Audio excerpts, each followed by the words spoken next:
সম্প্রতি দেশে ফিরেছেন দেশের কোটি মানুষের প্রিয় ইসলামিক বক্তা মিজানুর রহমান আজহারী। দীর্ঘ 4.5 বছর পর দেশে ফিরেছেন তিনি। 2020 সালে হঠাৎ করেই দেশ ছেড়েছিলেন তিনি, কিন্তু সেই সময় ঠিক কী কারণে তিনি দেশ ছেড়ে মালয়েশিয়া চলে যান এই বিষয়ে সঠিক কোনো তথ্য জানা যায়নি। তবে সম্প্রতি উঠে এসেছে মিজানুর রহমান আজহারীর দেশ ছেড়ে চলে যাওয়ার কারণ। জানা গেছে 2020 সালের জানুয়ারি মাসে আজহারীর এক মাহফিলে 12 জন ভারতীয় নাগরিক ইসলাম ধর্ম গ্রহণ করেছিলেন। সেই সময় ধর্মান্তরের এই ঘটনাটি নিয়ে ব্যাপক আলোচনা সৃষ্টি হয়।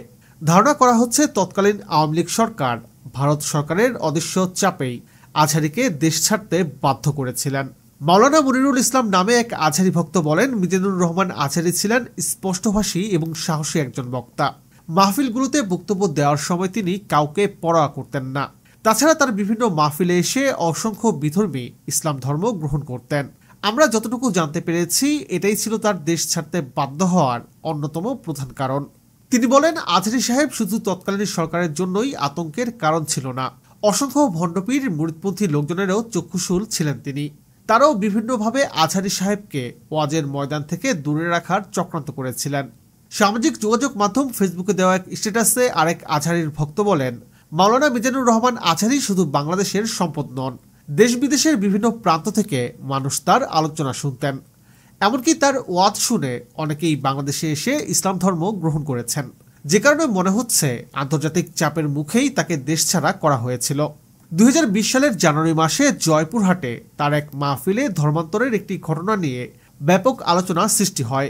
এরপরই লক্ষ্মীপুরের আরেক মাহফিলে 12 জন ভারতীয় নাগরিকের ধর্মান্তরের ঘটনাও ব্যাপক আলোচনার সৃষ্টি করে।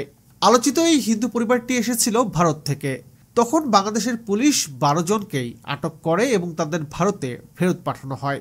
এরপর সরকারের ধর্ম প্রতিমন্ত্রী আজহারীকে জামাত সংশ্লিষ্ট বলে অভিযোগ তোলার পর তা নিয়েও ব্যাপক আলোচনা হয়েছিল। সেই সময় গণমাধ্যমকে মিজানুর রহমান আজহারীর এক আত্মীয় জানিয়েছিলেন, সবশেষ দুটি মাহফিলের সময় বিভিন্ন জায়গায় বাধার সম্মুখীন হয়েছিলেন মিজানুর রহমান আজহারী।